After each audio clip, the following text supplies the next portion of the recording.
Justice Gorsuch told the Senate during his confirmation that he was committed to the independence and integrity of the judiciary. Ms.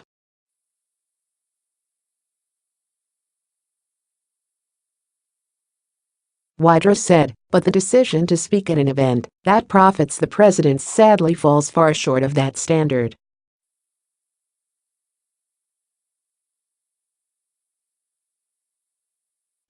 Trump appointed Justice Gorsuch to fill the vacancy created by the death last year of Justice Antonin Scalia.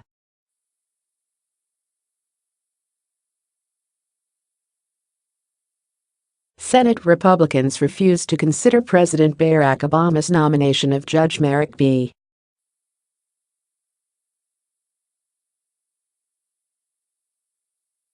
Garland, leaving the seat empty for more than a year. Justice Gorsuch's remarks on Thursday, which also touched on constitutional history and the work of the Supreme Court, were the keynote address of a lunch to celebrate the 50th anniversary of the Fund for American Studies, which says it supports principles of limited government, free market economics and honorable leadership through academic and fellowship programs.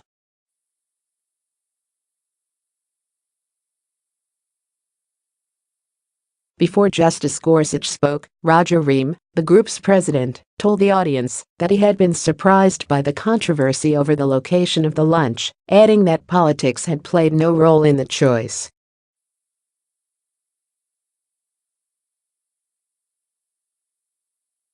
In November, Justice Gorsuch will speak at a black-tie dinner at the annual convention of the Federalist Society, a conservative legal group that helped compile lists of candidates to replace Justice Scalia.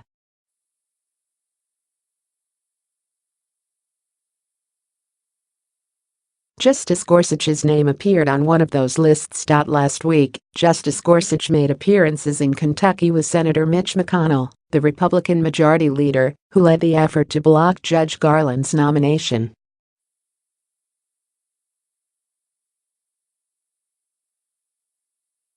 Outside the hotel, several dozen people protested. Justice Gorsuch's appearance at an establishment that benefits his president is something I'm concerned about, said one of them, Maya Berry.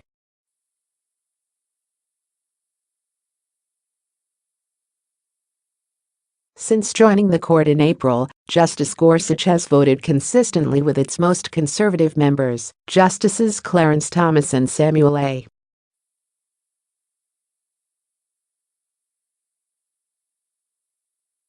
Alito Jr.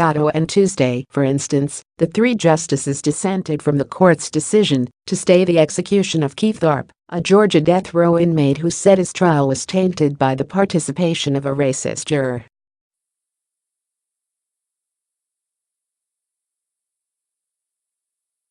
Appearances by justices before groups with political leanings are not unusual. Justices Thomas and Alito have addressed the Federalist Society. Justices Ruth Bader Ginsburg, Stephen G.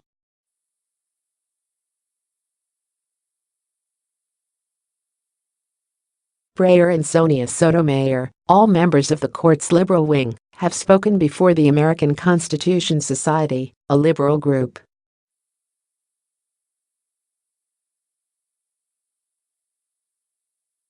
Justice Gorsuch's critics have focused on the venue of his talk rather than the nature of his audience.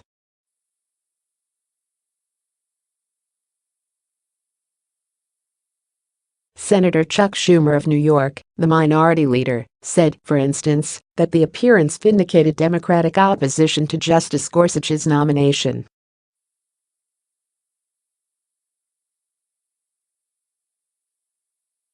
Justice Gorsuch speaking to a conservative group in the Trump Hotel, where the president continues to hold a financial stake, is everything that was wrong with his nomination, Mr.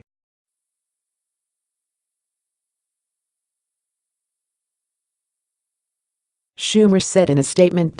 There's a reason we questioned his independence during his confirmation hearings.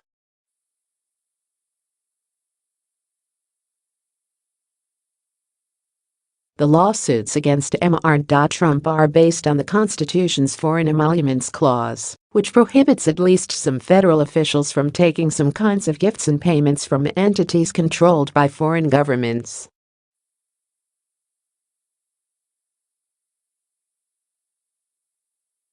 The Justice Department has argued that the emoluments clause does not bar ordinary commercial payments to Mr.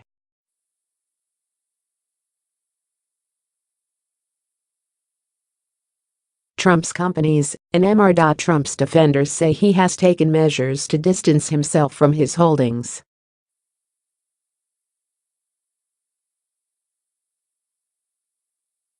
At his confirmation hearings in March, Justice Gorsuch briefly discussed the emoluments clause in an exchange with Senator Patrick J.